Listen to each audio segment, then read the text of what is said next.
एक घाटम दास नाम के व्यक्ति थे। क्या नाम था उनका? घाटम दास। तो एक घाटम दास नाम के एक भक्त थे। भक्त नहीं थे, चोर थे। कौन थे? चोर। जयपुर के पास में एक पहाड़ी रास्ता था, वहां उनका गढ़ था। और ऐसे वैसे चोर नहीं थे, पुश्तैनी चोर। उनके पिताजी भी चोर थे, उनके दादाजी भी चोर थे, उनके परदादा भी चोर थे, परदादा चोर थे, परंपरा से चोर थे। उनके गांव में भी सबको पता था कि कौन है परंपरा से चोर है। वो शादी ब्याहों में भी जाते थे, ये हमारे गांव का पारंपरिक चोर है। ऐसे चोर थे। वो समय होते थे, पुराने समय में ऐसे लोग भी होते थे। वो गुलाब जामुन उड़ा रहा है, वो हमारे यहाँ का पारंपरिक चोर है। वो चोरी सी चलता उसका घर। तो घाटम दास जी एक दिन बैठे थे, रात्रि का समय, राह से निकलने वालों को लूटते थे। उस दिन गलती से राह से एक महात्मा निकल रहे थे।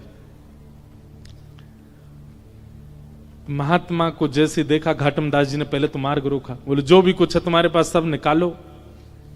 महात्मा जी ने कहा भैया हम तो महात्मा हैं, हमारे पास तो कुछ नहीं है। हमारे पास तो एक ही वस्तु है बेटा, तू प्रणाम कर, आशीर्वाद देंगे। वो भरा पड़ा हम में, वही दे सकते हैं। घाटम दास जी को थोड़ी दया सी आ गई, अरे महात्मा का क्या हम हरण करें। बोले आप महात्मा हैं, आपको हम छोड़ देते हैं, आप चले जाओ। महात्मा बोले देखो हमसे टकराए हो तो निश्चित है अर्धरात्रि में मेरा यहां से निकलना, तुम्हारा चोरी करना और हम दोनों का मिलना, ये संयोग है, ये ठाकुर जी ने करवाया है। इसलिए तुम कुछ पूछो, हम तुमको कुछ दे के जाना तो चाहते हैं। अब मिले हैं तो थोड़ा सत्संग हो जाए। घाटम दास जी बोले ऐसी कृपा कर दो कि मेरी चोरी कभी बंद ना हो। इस मार्ग से एक धनवान निकलते रहे, मैं सबको लूटा करूं। मेरे घर में कभी, मेरा बेटा भी अभी अंडर ट्रेनिंग है। महात्मा जी बोले देखो ये तो तुम्हारी इच्छा है, पर संत जन कभी कभी अपनी तरफ से प्रसाद देते हैं, हम अपनी तरफ से दे रहे हैं। बोले क्या? पहले तो महात्मा जी ने कहा चोरी छोड़ दो। बोले ये तो हो ही नहीं सकता, ये तो हमारे रक्त में है महाराज, ये तो परंपरा से हम चोर हैं, ये कैसे छोड़ सकते हैं? आपके लिए ये काम पाप होगा, मेरे लिए तो ये धर्म है। मैं तो चोरी करने के बाद में जिसकी मैंने चोरी करी है उसको प्रणाम करके जाता हूं कि वो मेरा दानदाता है, उसने मुझको दिया, मेरा घर चलेगा उससे। ये तो मेरा परंपरागत है महाराज, मैं कैसे छोड़ सकता हूं? तो महात्मा बोले ठीक है, तो फिर तीन बात हमारी मानो। क्या? पहली बात, कभी भी झूठ नहीं बोलोगे। चोरी करो, तुम अब चोरी करो, हम तुमको छूट दे रहे हैं, पर हमारी 3 बात मानो। क्या? पहली बात, कभी झूठ नहीं बोलोगे। नहीं बोलेंगे। जो भी वस्तु लोगे, जो भी वस्तु जीवन में आएगी, घर में आएगी, पहले ठाकुर जी को निवेदित करोगे, तब अपने प्रयोग में लोगे। घाटम दास बोले जी। और तीसरा काम, राह में चलते हुए कभी कोई संत मिल जाए, कभी ठाकुर जी का मंदिर दिख जाए, कोई आश्रम दिख जाए, कितनी भी जल्दी में होगे, 2 मिनट रुक करके प्रणाम करोगे, वंदन करोगे, परिक्रमा करोगे, तभी आगे बढ़ोगे। ये 3 काम तुम अपने जीवन भर करते रहना। बस ये तीन बात हमारी मान लो, हम मान लेंगे कि हमारा तुम्हारा मिलना सार्थक हुआ। घाटम दास जी बोले इसमें मेरा कोई घाटा नहीं है, मैं तीनों करूंगा। आज के बाद सत्य बोलूंगा, जो भी वस्तु जीवन में लाऊंगा ठाकुर जी को निवेदित करूंगा, और मार्ग में कोई भी भगवत स्थान मिलेगा उसको प्रणाम करूंगा, परिक्रमा करूंगा, तभी आगे बढ़ूंगा, चाहे कितनी भी जल्दी में हूं। महात्मा बोले बस ये कर दो। ठीक है, अभी हेलीकॉप्टर मत देखना, सब इधर देखो, कथा सुनो मेरी ध्यान से। हमने तो कही थी कोई कथा कीर्तन में उड़ा दी हो भैया, नहीं तो सब यही को देखेंगे। अभी हम कीर्तन गाएंगे तब उड़ा देना, अभी बिठा लो इसको, लैंड कर दो। इधर देखो सब लोग, क्या सुना रहे थे हम? 3 बातें घाटम दास को बताई महात्मा ने। देखो, महात्मा की बात को, किसी महत् पुरुष की बात को, किसी सज्जन की बात को बस मान लो, उसी से कल्याण हो जाता है। घाटम दास जी बढ़िया नियम का पालन करने लगे जो गुरुजी ने बताया। धीमे धीमे घाटम दास की खूब चोरी होने लगी। महाराज बड़े बड़े उसने लूट लिए, और वो इसमें मानता था मेरे गुरु की कृपा है। एक दिन उसने खोजे वो महात्मा कहाँ हैं और उनका आश्रम ढूंढ लिया। अब तो घाटम दास क्या करता, साल भर की कमाई में से दशांश अपने गुरुजी के यहाँ दे आता। भंडारा करो गुरुजी, मंदिर बनवा दो, बढ़िया आपकी कृपा से सब बढ़िया चल रहा है। लेकिन गुरु कृपा कभी तो होनी थी। एक दिन घाटम दास ने सोचा मुझे रोज चोरी करनी पड़ती है तब भरपाई होती है, कोई ऐसी चोरी हो कि एक बार की चोरी में ही इतना कोटा आ जाए कि मेरी मृत्यु पर्यंत मुझे ना करनी पड़े और उससे मेरा घर भी चल जाए, गुरुजी के आश्रम में भी कुछ ना कुछ दान दक्षिणा होती रहे। तो घाटम ने सोचा कि आज तक मैंने सेठ साहूकार लूटे हैं, आज अपने नगर के राजा को लूटूं। और कैसे लूटूं? बोले राजा का इतने सारे घोड़े हैं, उनमें से सबसे सुंदर एक काला घोड़ा है, एक श्वेत घोड़ा है, सफेद घोड़ा। अगर वो चुरा करके बेच दूंगा तो इतना धन मिलेगा कि मुझे कहीं नहीं जाना पड़ेगा। घाटम दास पहुंच गए चोरी करने राजा के यहां। जैसे ही प्रवेश करने लगे तो द्वारपालों ने रोक दिया। कौन हो? घाटम दास। क्या करने आए हो? बोले चोरी करने आए हैं। झूठ तो बोलता नहीं है। तो उसने जैसे ही बोला चोरी करने आए हैं तो द्वारपाल एक दूसरे का मुख देखने लगे। तो दूसरा द्वारपाल बोला उससे, ये जरूर राजा का कोई गुप्तचर है, हमने रोक दिया तो बुरा मान के बोल रहा चोरी करने आया हूं, ये बुरा लग गया इसको, हमारी बात बुरी हमने रोक दिया, इसको बुरा लग गया। अरे भैया बुरा नहीं मानो, जाओ जाओ भीतर जाओ। आप बुरा क्यों मान रहे हैं? जाइए भीतर, आप राजा के गुप्तचर हैं। भीतर गए।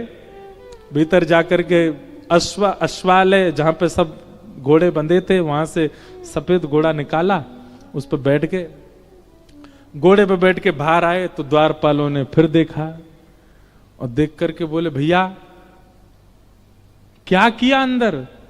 बोले घोड़ा की चोरी करी और चोरी करके अब जा रहे हैं, इसको जाके बेच देंगे, उससे धन मिलेगा, उससे घर चलाएंगे।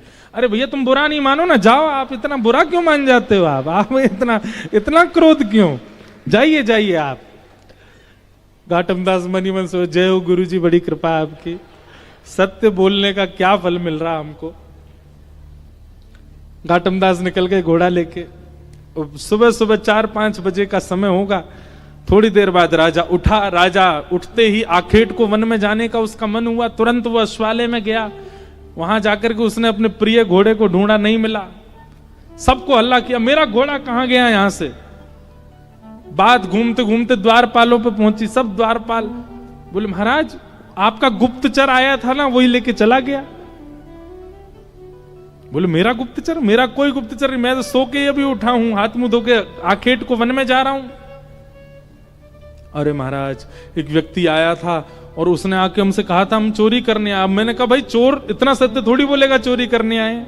और वो घोड़े पे बैठ के गया, बोला मैं जाऊंगा, बेचूंगा, धन कमा के घर वालों को दूंगा। वही लेके गया है। पकड़ो, पीछा करो उसका, जहां भी मिले उसको बांध लो, पकड़ के लाओ। घाटम दास जी तुरंत घोड़ा भगा रहे थे। बोले जल्दी घर पहुंचूं, पीछे सैनिक पड़ेंगे अभी। और पीछे सैनिक पड़ ही गए थे। इतने में ही घाटम दास जी को एक राम जी का मंदिर दिखा।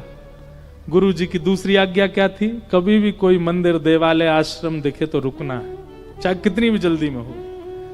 और इस समय घाटम दास का रुकना घातक है, लेकिन फिर भी गुरु आज्ञा मान के रोक गए। घोड़ा बाहर बांध दिया, भीतर चले गए, राम जी को प्रणाम किया, परिक्रमा करी। उसमें भी जल्दीबाजी नहीं, भाव से गुरु जी की जैसी आज्ञा थी। महाराज अच्छा हाँ, एक आज्ञा तो हमने बताई नहीं। वो जो भी सामग्री लेते थे ठाकुर जी को निवेदित करते थे। तो राम जैसे वो घोड़ा चुराया, घोड़ा चुराते ही सबसे पहले उसका स्पर्श करके, हे राम जी ये आपका है, इसको स्वीकार करो। राम जी को निवेदित करके तब चोरी करता था। तो राम जी को निवेदन करने के कारण और गुरु आज्ञा मानने के कारण राम जी इतने रीझ गए उससे कि बाहर जो अश्व खड़ा था वो था सफेद, पर जब तक सैनिक आए वो पूरा काला पड़ चुका था। सैनिकों ने अश्व को देखा, अश्व की कद काठी और उसका रूप देख करके बोले ये है तो हमारे राजा का ही, पर ये काला सा कैसे हो गया?